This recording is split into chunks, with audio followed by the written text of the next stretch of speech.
নবী আলাইহিস সালাতু ওয়াসালামের জমানায় দুইটা পরাশক্তি, একটা পরাশক্তির নাম হলো রোম আর একটা হলো পারস্য। এই দুইটা পরাশক্তির মধ্যে যখন কোনো লড়াই হতো তখন অটোমেটিক ভাবে মক্কার জমিনেও মক্কার বাসিন্দা যারা আছে এদের মধ্যেও দুই দলে বিভক্ত হয়ে যেত। মক্কার বাসিন্দা যারা আছেন এক দলে সমর্থন করতেন রোমবাসীকে, রোমবাসীর বিজয়ী কামনা করতেন, আর এক দল সমর্থন করতেন পারস্যবাসীকে। এই যারা সমর্থন করতেন পারস্যবাসীকে এরা পারস্যবাসীর বিজয়ী কামনা করতেন। মক্কার জমিনের বাসিন্দাদের মধ্যে যারা দুই দলে বিভক্ত হলো এরা কারা, এদের কি পরিচয়? পারস্য যারা ছিল মক্কার বাসিন্দাদের মধ্য থেকে যারা পারস্যদেরকে সমর্থন করত এরা ছিল মক্কার মুশরিক মূর্তি পূজারী যারা, এরা যারা পাথরের সামনে মাথা নত করে, দেবতার সামনে মাথা নত করে, মূর্তির সামনে মাথা নত করে, বৃক্ষের সামনে মাথা নত করে। ওই পারস্য অগ্নিপূজক ছিল, ওই পূজায় পূজায় তাদের একটা মিল আছে, বিদায় মক্কার মুশরিকেরা সমর্থন করত পারস্যবাসীকে। মক্কার বাসিন্দাদের মধ্যে আরেক দলের পরিচয় হলো মুসলমান, যারা এক আল্লাহকে বিশ্বাস করেছে, রাসূলকে বিশ্বাস করেছে, পরকাল বিশ্বাস করেছে, জান্নাত জাহান্নাম বিশ্বাস করেছে, একদিন আল্লাহর কাঠগড়ায় দাঁড়াইয়া জীবনের সব হিসাব নিকাশ দিতে হবে। এই বিশ্বাসগুলি যাদের অন্তরে রয়েছে মক্কার বাসিন্দাদের মধ্য থেকে মুসলমানেরা তারা সমর্থন করলেন রোমবাসীকে। এরা ছিল আহলে কিতাবী, এদের কিছু নিয়ম নীতির সাথে মুসলমানদের নিয়ম নীতির কিছু মিল ছিল, বিদায় মক্কার মুসলমানেরা তাদেরকে সমর্থন করলেন। যেমন ভাবে বিশ্বকাপ খেলা যখন শুরু হয়, বিশ্বকাপ খেলাকে কেন্দ্র করে দলকে সাপোর্ট করা, সমর্থন করা, এই সংখ্যা, এই রকমের সমর্থনকারীর সংখ্যা বাংলাদেশে যেই রকম পাওয়া যায় আর কোন দেশে মনে হয় এরকম নাই। জুড়ে বলেন ঠিক কি? আর একটু আওয়াজ বাড়িয়ে বলে, তাহলেও খুবই কম। খাইতে পারে না, নিজের জমি বিক্রি করে হলেও যেই দলকে সমর্থন করে ওই দলের ফ্ল্যাগ বানায়, আছে না নাই? একটু আওয়াজ বাড়িয়ে বলে, সমর্থন করে, বিজয়ের আশা করে। পারস্য এবং রোম যখন লড়াই শুরু হলো, মক্কার বাসিন্দাদের মধ্য থেকে মুসলমানেরা সমর্থন করলেন রোমবাসীকে, মক্কার মুশরিকেরা সমর্থন করেছে পারস্যবাসীকে। এক পর্যায়ে যুদ্ধের ফলাফল দাঁড়ালো, পারস্যরা বিজয়ী হয়ে গেল আর রোম পরাজয় বরণ করলো। আমি আপনাদেরকে জিজ্ঞাসা করতে চাই, পারস্যরা যদি বিজয়ী হইয়া যায় তাহলে মক্কার বাসিন্দাদের মধ্য থেকে যারা পারস্যবাসীকে সমর্থন করলেন এরা কারা, মুসলমান না মুশরিক? একটু কথা বলেন আওয়াজ বাড়িয়ে। মক্কার মুশরিকেরা পারস্য বিজয়ী হওয়ার কারণে পারস্যবাসীকে সমর্থন করেছিল, মক্কার মুশরিকেরা এখন পারস্য বিজয়ী হয়েছে, এবার দেখা যায় মক্কার মুশরিকরা বিজয়ী, রোমবাসী পরাজয় বরণ করেছে। মক্কার মুসলমানেরা যেহেতু রোমকে সমর্থন করলেন, বিদায় মুসলমানেরা বিজয়ের পার্টি না পরাজয়ের পার্টি? একটু কথা বলেন, পরাজয়ের পার্টি। এই যুদ্ধের ফলাফলের পর নবীদের পরই উম্মতের মধ্যে সবচেয়ে দামি ব্যক্তি হযরতে আবু বকর সিদ্দিক রাদিয়াল্লাহু তাআলা ঘটনাক্রমে গেলেন মুশরিকদের একটা মহল্লায়, যেই মহল্লাটা তত্ত্বাবধায়ক, যেই মহল্লাটার তত্ত্বাবধানে, যেই মহল্লাটাকে পরিচালনা করত উবাই ইবনে খালদ, যেই মহল্লায় থাকে, ওই মহল্লায় গিয়ে আবু বকর সিদ্দিক রাদিয়াল্লাহু তাআলা ঢুকলেন। ঢোকার পরই উবাই ইবনে খালদ এবং মক্কার যে সমস্ত মুশরিকেরা পারস্যবাসীকে সমর্থন করে বিজয়ী হয়েছে, আবু বকর সিদ্দিক রাদিয়াল্লাহু তাআলাকে দেখেই মস্কারি শুরু করছে, ঠাট্টা বিদ্রূপ শুরু করছে। আবু বকর, আমরা যেই দলকে সমর্থন করলাম এই দল বিজয়ী হয়ে গেছে, তোমরা যেই দলকে সমর্থন করলা এটা পরাজয় বরণ করেছে। এখানেই সীমাবদ্ধ নয়, সেই দিন বেশি দূরে নয়, মক্কার বাসিন্দা যারা আছেন, আমরা মুশরিক আর তোমরা মুসলমান, আমাদের মধ্যে আর তোমাদের মাঝে একটা লড়াই হবে। পারস্য এবং রোমের মধ্যে লড়াই হয়ে যেমন ভাবে পারস্যবাসীরা বিজয়ী হয়েছে, রোম পরাজয় বরণ করেছে, সেই যুদ্ধেও তোমরা পরাজয় বরণ করবে আর আমরা মুশরিকরা বিজয় হয়ে যাব। আওয়াজ বাড়িয়ে বলেন না নাউযুবিল্লাহ। আমি আপনাদেরকে জিজ্ঞাসা করতে চাই, নবীর যত সাহাবীরা ছিলেন সকল সাহাবায়ে কেরামের মধ্যে নরম তবিয়তের, নরম মিজাজের সাহাবী ছিলেন আবু বকর সিদ্দিক রাদিয়াল্লাহু তাআলা। যদিও নরম তবিয়তের, নরম মিজাজের ছিলেন, কিন্তু উনার সামনে কেউ ইসলামের বিপক্ষে কথা বলবে, ইমানদারের বিপক্ষে কথা বলবে, নবীগণের বিরুদ্ধে কথা বলবে, ইসলামকে কটাক্ষ করে কথা বলবে, বিশ্ব পয়গম্বরের সাহাবী আবু বকর সিদ্দিক রাদিয়াল্লাহু তাআলা তা কোনো অবস্থাতেই সহ্য করতে পারতেন না। এই কথাটা শুনেই অশান্তি শুরু হয়ে গেছে। কারণ আবু বকর সিদ্দিক রাদিয়াল্লাহু তাআলার সামনে নবীকে গালি দিবে তাও উনি সহ্য করতে পারেন না, ইসলামকে কটাক্ষ করে শব্দ উচ্চারণ করলে উনি সহ্য করতে পারেন না, আল্লাহর বিরুদ্ধে কথা বললে উনি সহ্য করতে পারেন না। প্রয়োজনে চান তাদের মোকাবেলা করতে গিয়ে যদি জীবন দিতে হয়, এরপরও মোকাবেলা করার জন্য রেডি হয়ে যান। এমন অহরহ ইতিহাসে প্রমাণ আছে। আবু বকর সিদ্দিক রাদিয়াল্লাহু তাআলা সহ্য করতে পারলেন না। ওনার কি পরিমাণে ইমানি পাওয়ার, ইমানি স্পিরিট! নবী আলাইহিস সালাতু ওয়াসালাম স্বয়ং আবু বকর সিদ্দিক রাদিয়াল্লাহু তাআলা ইমানের প্রশংসা করছেন। জোরে বলেন সুবহানাল্লাহ। কে প্রশংসা করছে? একটু জোরে বলেন, কে প্রশংসা করছে? নবীজি ডেকে বলেন, ও আমার উম্মতেরা শুনো, আমার আবু বকরের ঈমান এত দামি, এত মূল্যবান। ও আমার উম্মতেরা শুনো, আমি নবীর সাহাবী আবু বকরের ঈমান যদি এক পাল্লায় রেখে দেওয়া হয়, আমি নবীর সকল উম্মতের ঈমান যদি অপর পাল্লায় রেখে দেওয়া হয়, যে পাল্লায় আবু বকরের ঈমানকে রাখা হবে, সকল উম্মতের ঈমানের চেয়ে আমি নবীর সাহাবী আবু বকরের ঈমানের পাল্লাই আল্লাহর কাছে ভারী হয়ে যাবে।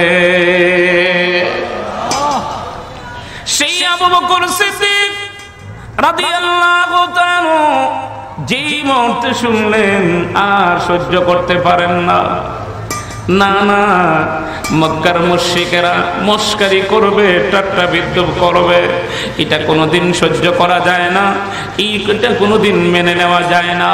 কিছুদিন পরেও আবার মক্কার জমিনে নাকি যুদ্ধ হবে, লড়াই হবে, সেই লড়াইয়ে মক্কার মুশরিকরা নাকি বিজয় হয়ে যাবে, এমন কথাগুলি বলতেছে।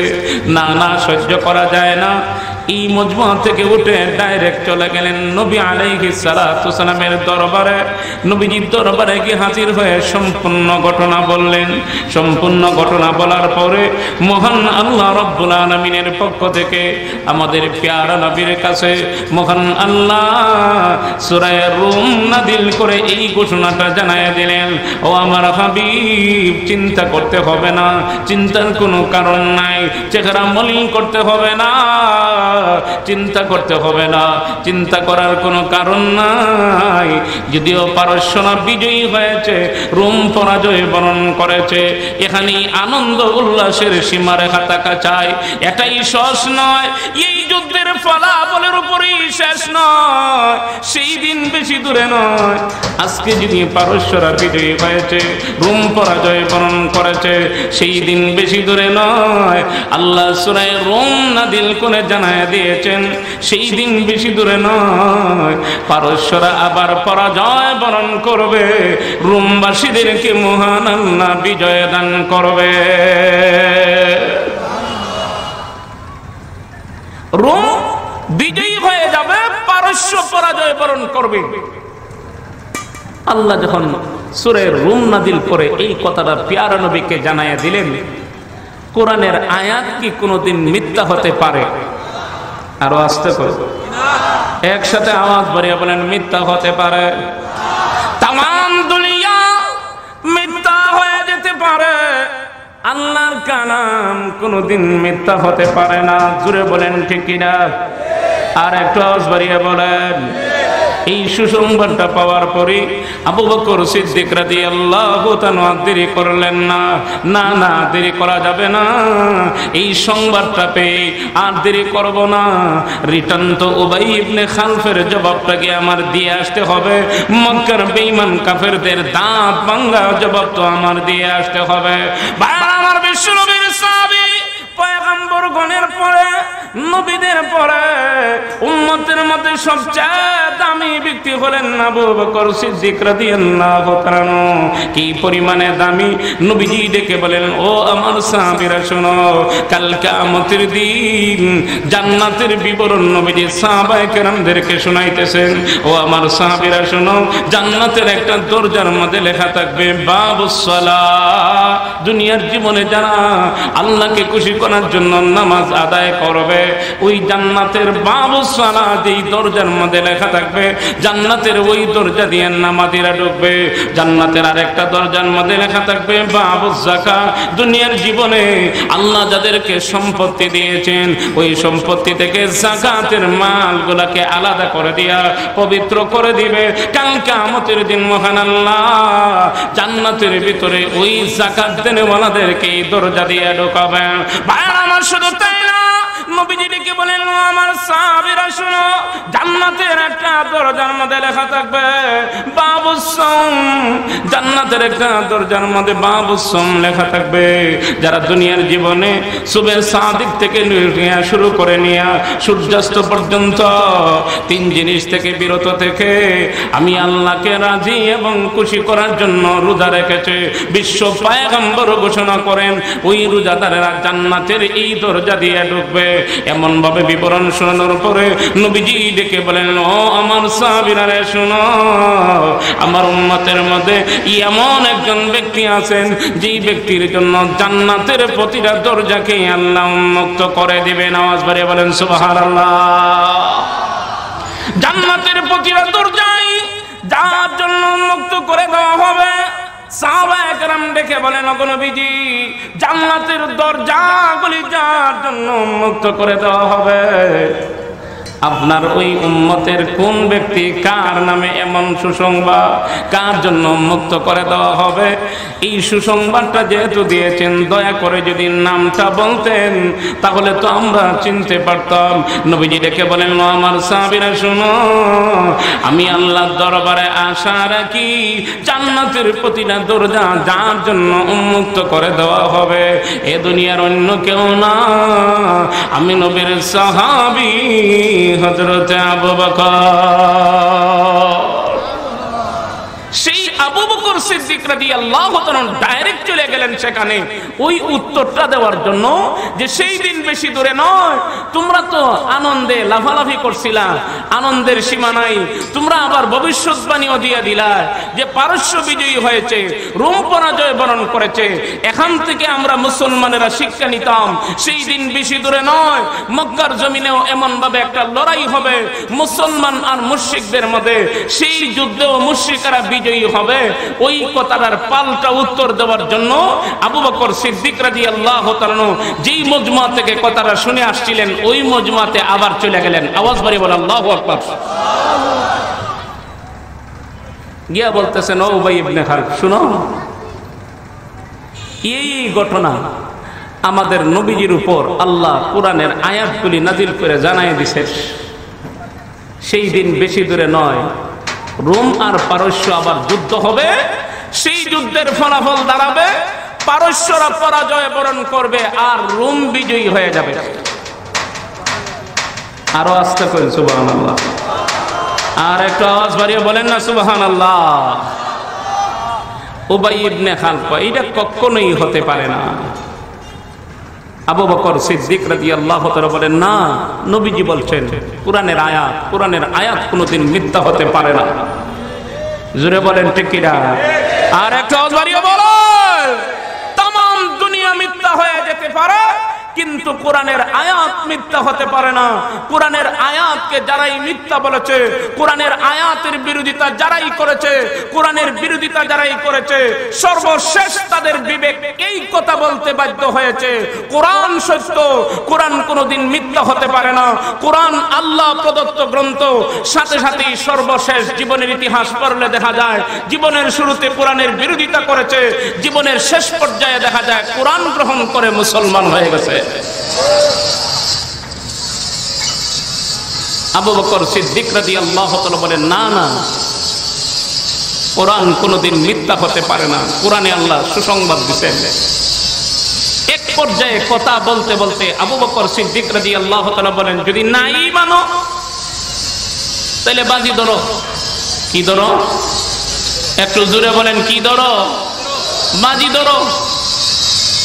রোম যদি বিজয়ী না হয়, পারস্য যদি পরাজয় বরণ না করে, আমি তোমাকে 10টা উট দেব। পারস্য যদি পরাজয় বরণ না করে, রোম যদি বিজয়ী না হয়, তাহলে আমি তোমার 10টা উট। আর রোম যদি বিজয়ী হইয়া যায়, পারস্য পরাজয় বরণ করে, তুমি আমার 10টা উট দিবা। কয় উটের বিনিময়ে?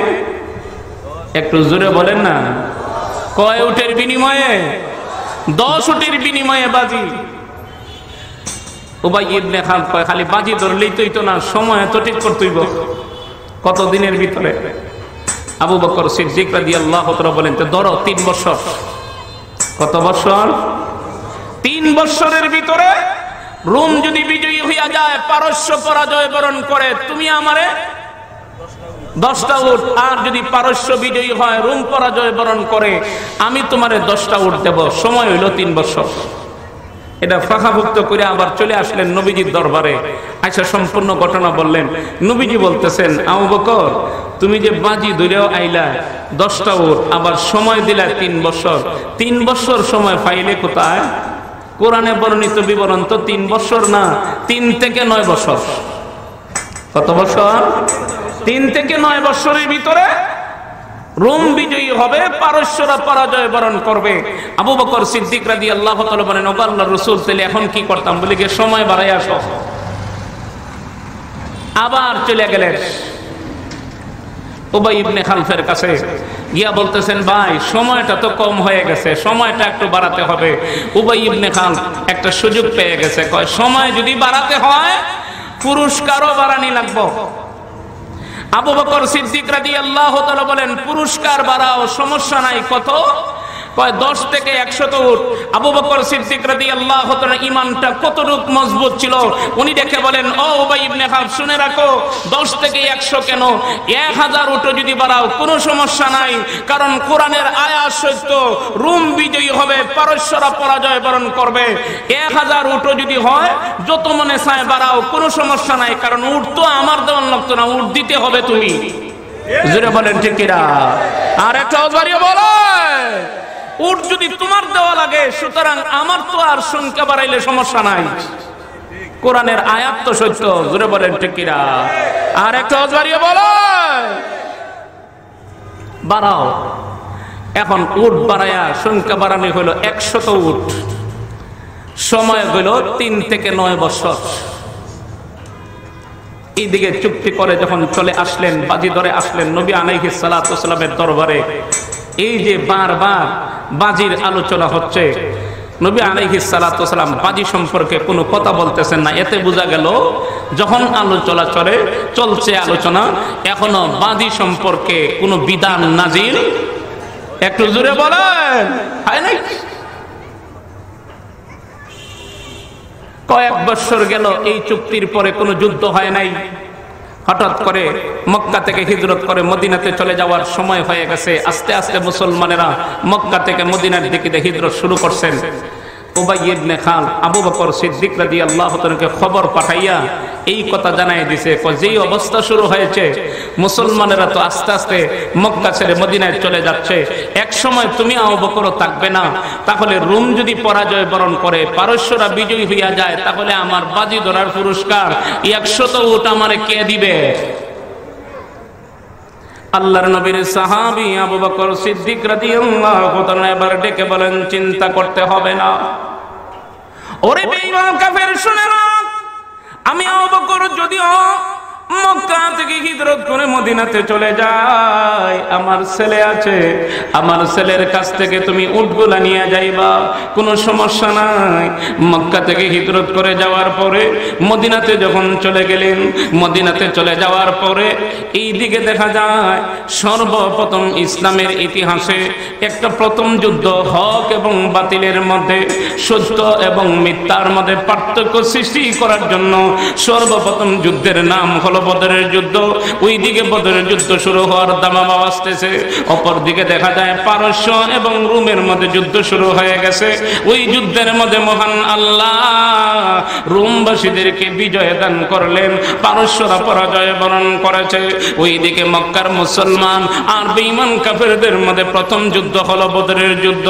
বদরের যুদ্ধের ময়দানে মুসলমানের সংখ্যা হলো মাত্র 313 জন। মুসলমানেরা 3টা পয়েন্টে দুর্বল।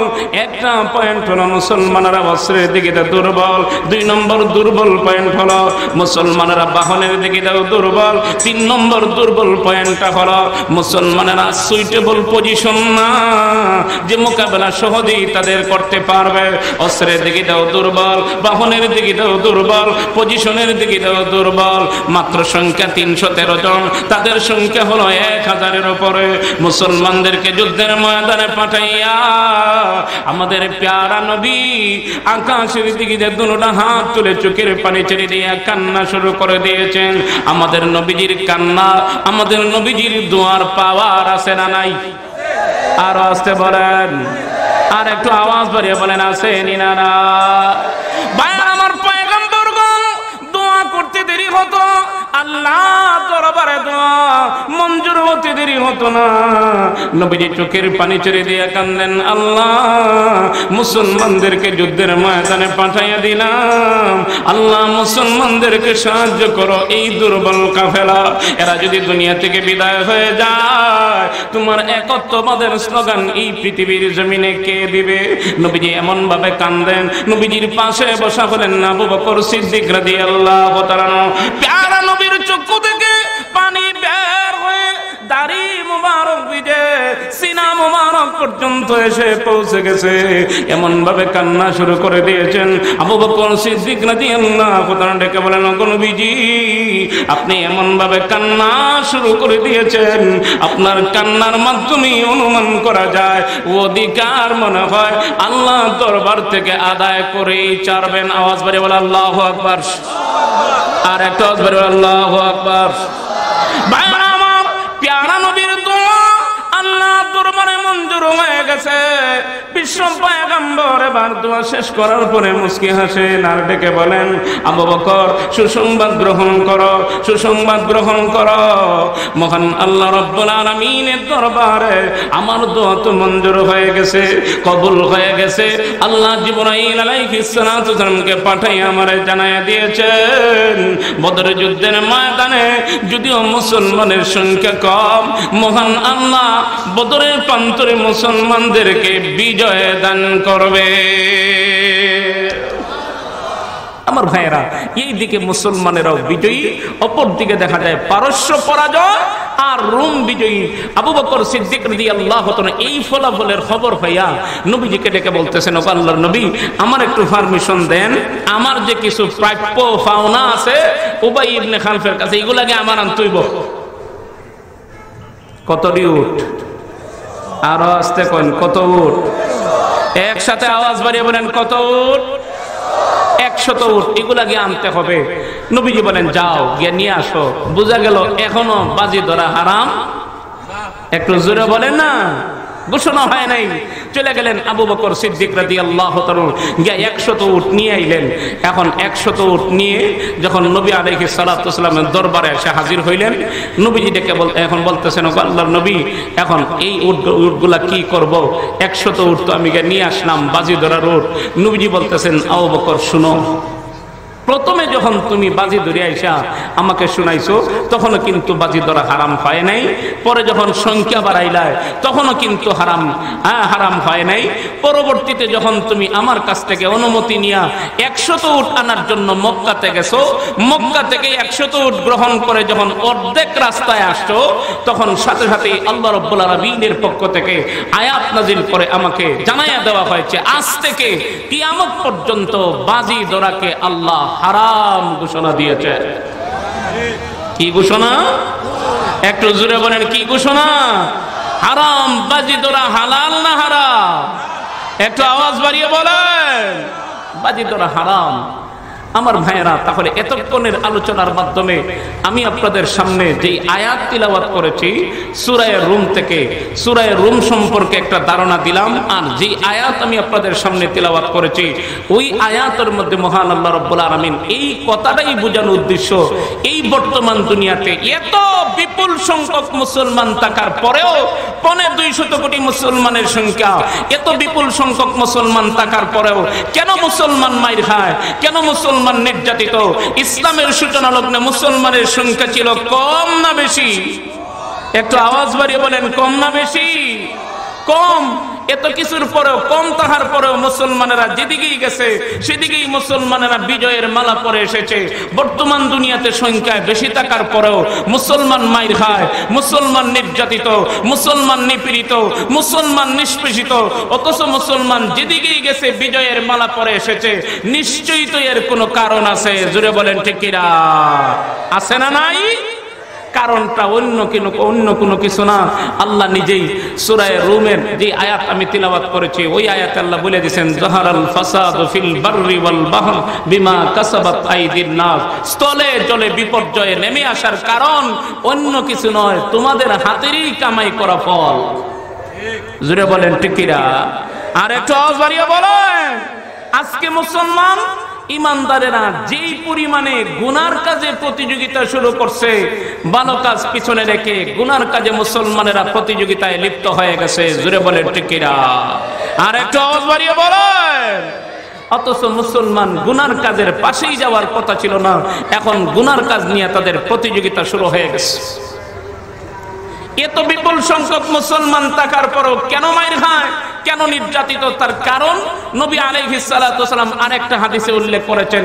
নবীজি একদিন সাহাবায়ে কেরামদেরকে ডেকে বলতেছেন, ও আমার সাহাবীরা শোনো, আমি নবীর উম্মতের শেষ জমানায় এমন একটা সময় আসবে দুনিয়ার সকল বেঈমানের গোষ্ঠীরা ঐক্যবদ্ধ হয়ে যাবে, একটাই মিশন, একটাই কর্মসূচি তাদের থাকবে, বিশ্বের মানচিত্র থেকে ইসলাম এবং মুসলমানের নাম চিরতরে মুছে ফেলার জন্য এমন ভাবে ঐক্যবদ্ধ হবে, একে অপরকে আহ্বান করে ঐক্যবদ্ধ হয়ে যাবে। যেমন ভাবে খাবার খেতে হলে দস্তরখান বিছাইয়া একে অপরে আমরা আহ্বান করি, চলে আসো, দস্তরখান রেডি হয়ে গেছে, খাবার খেতে হবে, এমন ভাবে সকল বেঈমান কাফেরেরা ঐক্যবদ্ধ হয়ে যাবে। একটাই টার্গেট থাকবে, বিশ্বের মানচিত্র থেকে ইসলাম এবং মুসলমানের নাম চিরতরে মুছে ফেলার ষড়যন্ত্র শুরু করবে। তখনকার সময়ে মুসলমানেরা ইচ্ছা করলেও তাদের মোকাবেলা করতে পারবে না। মুসলমানদের অস্তিত্বটা এমন ভাবে বিলীন হয়ে যাবে যেমন ভাবে প্রবাহিত পানির মধ্যে খড়কুটা ফেনা ভেসে যায়, ঠিক তেমনি ভাবে তাদের অস্তিত্ব বিলীন হয়ে যাবে। সাহাবায়ে কেরাম ডেকে বলেন, ওগো নবীজি, যেই জমানার কথা আপনি বলতেছেন, সেই জমানায় কি মুসলমানের সংখ্যা কম তাহার কারণে এরকম হবে নাকি? নবীজি বলেন না, এখনের সময় থেকে তখনকার সময়ে মুসলমানের সংখ্যা হবে বেশি। সাহাবায়ে কেরাম ডেকে বলেন, ওগো আল্লাহর রাসূল, বেশি থাকার পরেও কেন মাইর খাবে, কেন নির্যাতিত হবে, কেন নিপীড়িত হবে, তার কারণটা কি? নবীজি বলেন, তার কারণ হলো দুইটা। কয় কারণ? একটু আওয়াজ বাড়িয়ে বলেন, কারণ কয়টা? আর একটু আওয়াজ বাড়িয়ে বলেন, কয়টা কারণ? আর একটু আওয়াজ বাড়িয়ে বলেন, কয় কারণ? দুই কারণ। এক নম্বরে হলো হুব্বুদ দুনিয়া, দুনিয়ার মোহব্বত তাদের অন্তরে অগ্রাধিকার পেয়ে যাবে। আমি আপনাদেরকে জিজ্ঞাসা করতে চাই, বর্তমান দুনিয়ার মুসলমানদের অন্তরে দুনিয়ার মোহব্বতটা অগ্রাধিকার পাইছে না পাইছে না? একটু আওয়াজ বাড়িয়ে বলে। দুনিয়ার মোহব্বত তাদের অন্তরে ঢুকে যাবে, এই মোহব্বতটাকেই তারা অগ্রাধিকার দেবে। রসুলের কথা ভুলে যাবে, আল্লাহর কথা ভুলে যাবে, পরকালের কথা ভুলে যাবে, আখিরাতের কথা ভুলে যাবে, দুনিয়াই নিয়ে ব্যস্ত হয়ে যাবে। দুনিয়া বিলাইনে দুনিয়া কামাইয়ের জন্য প্রতিযোগিতা শুরু হয়ে যাবে।